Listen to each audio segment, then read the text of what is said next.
If heavy cavalry is giving you any trouble, then you're not countering them correctly. Here are 7 effective battle tactics to deal with shock and heavy cavalry in Total War Warhammer 3. Okay, so we all know that AI cavalry loves to flank, and you can actually prevent them from flanking you in many different ways, but one of the best ways is to use a piece of impossible terrain on the map. Many maps in Warhammer 3 have at least one impossible part of terrain which you can actually use. So in this case I will use this rock and I will deploy my units in a way that they cannot attack me from my right flank.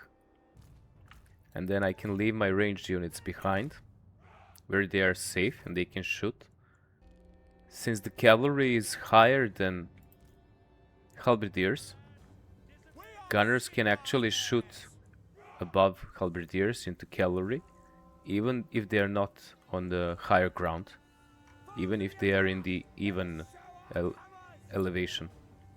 Now only the left flank of my army is exposed to flanking charges, and I have anti-large units there.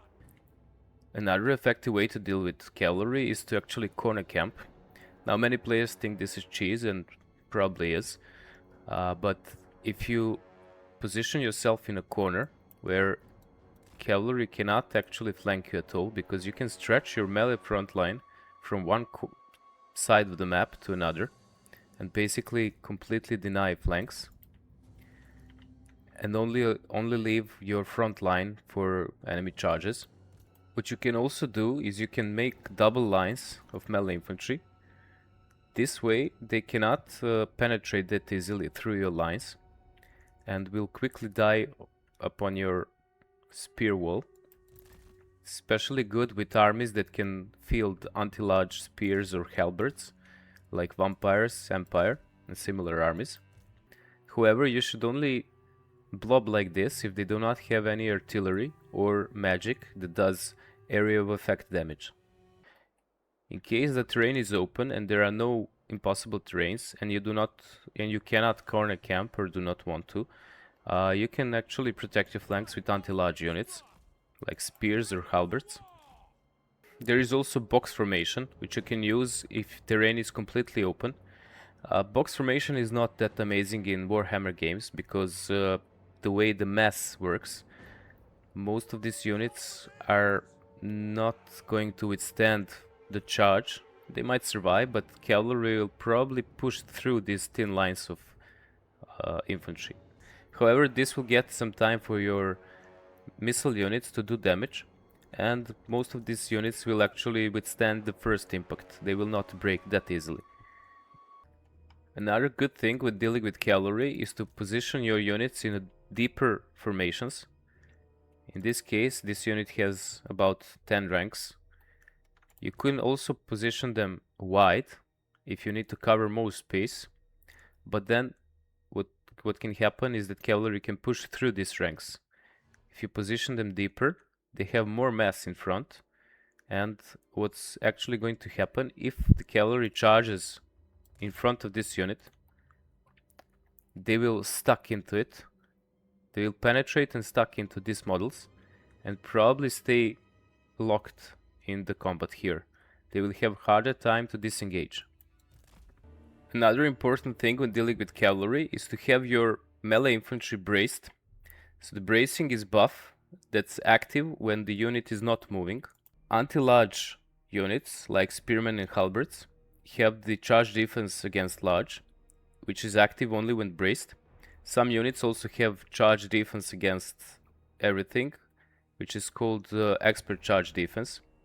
When the unit is braced and has charge defense versus large, they negate charge bonus.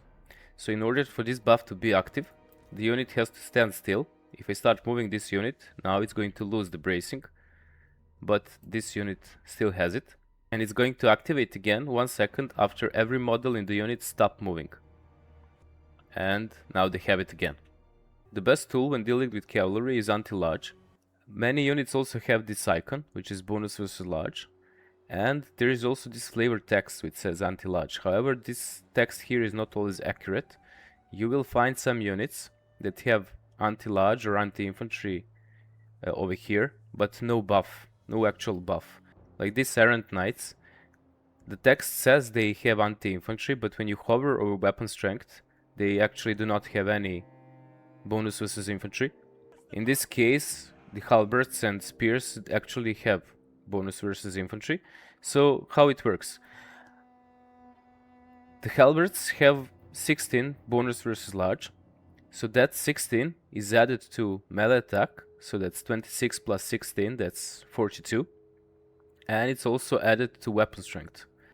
There are many units in this game that have anti-large, including various infantry, many heroes, lords, even cavalry like Knights of the Realm, and then monsters. So any of those units are actually really good when dealing with cavalry. The higher this anti-large bonus, the better, and also more strength, more armor piercing, etc. It all adds up. Stats are actually important in melee when fighting cavalry. I already covered box formation, but there are also a couple more formations that are good against cavalry. If you have archer or crossbowman heavy armies, a checkerboard formation is best. This formation is really good because easily denies flanks or rear charges. In this formation you position your units in square formations, and it's really easy to just turn them, wheel them, and face any direction you need. It's also good that from whichever direction cavalry comes, at least some of your units will stay out of the combat and still be able to do damage. And since archers and crossbowmen have parabolic trajectory, they have easy time to shoot over friendly units into combat and into enemy units. But if you have gunline setup, it's best to use lords and heroes as front line, because guns cannot shoot over friendly units, and the best way to do this is to have your lords and heroes positioned at the very end of their range. So if you do this, you will definitely need Wizard of Light for net of Amintok, because cavalry can actually push through these heroes and bypass them on the flanks or through them, and you will need net of Amintok to root specific units. You can use it single cast to root one unit, or you can double cast it to, you can overcast it to root multiple units.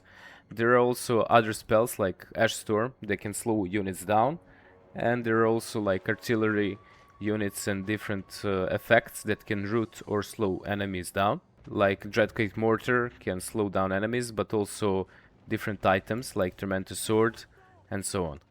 Okay, another thing you can do is to use terrain when fighting cavalry, especially forests, because forests reduce combat capabilities of large targets. Any cavalry unit when fighting in forests will have reduced speed, charge bonus, but also most importantly melee attack. Another thing you can do when fighting cavalry is to utilize hills and slopes.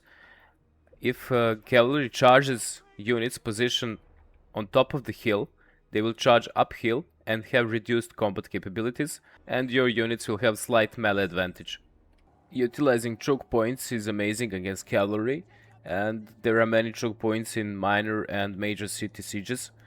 If you can, and you are facing very strong melee cavalry army, it's often better to force a minor city siege than fighting them in an open terrain, because cavalry really shines only in the open terrain.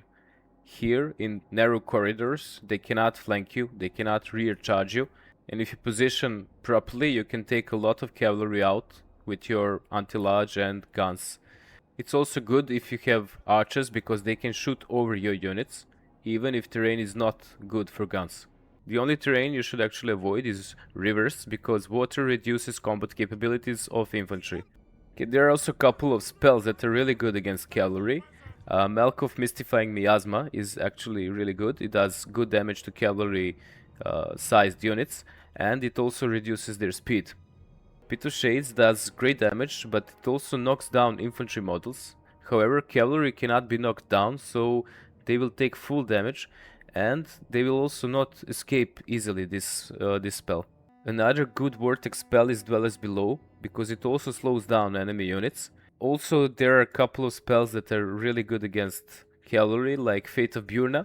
Bombardment spells are also amazing, but in order to use them effectively, you need to wait for enemy cavalry to be locked down in melee, because AI is actually really good at dodging such spells. There are also buffs and debuff spells you can use. Some of these spells will buff your units and help them withstand combat. Other spells will debuff enemy units and help your units do better in melee. The actual strongest counter to any heavy cavalry are actually flying units, because cavalry cannot attack air. In order to do this effectively, you need to have at least one grounded unit, and it's best if that unit is stalking. If you do not have any stalking unit, you can hide your grounded unit in the forest or behind large hills. However, if the stalking unit gets discovered and killed, you will quickly need to land with your flying units and engage in melee or kite, but you will probably have very hard time kiting, because you will quickly start losing leadership. If you want to learn more battle tactics, check out my deep defense video.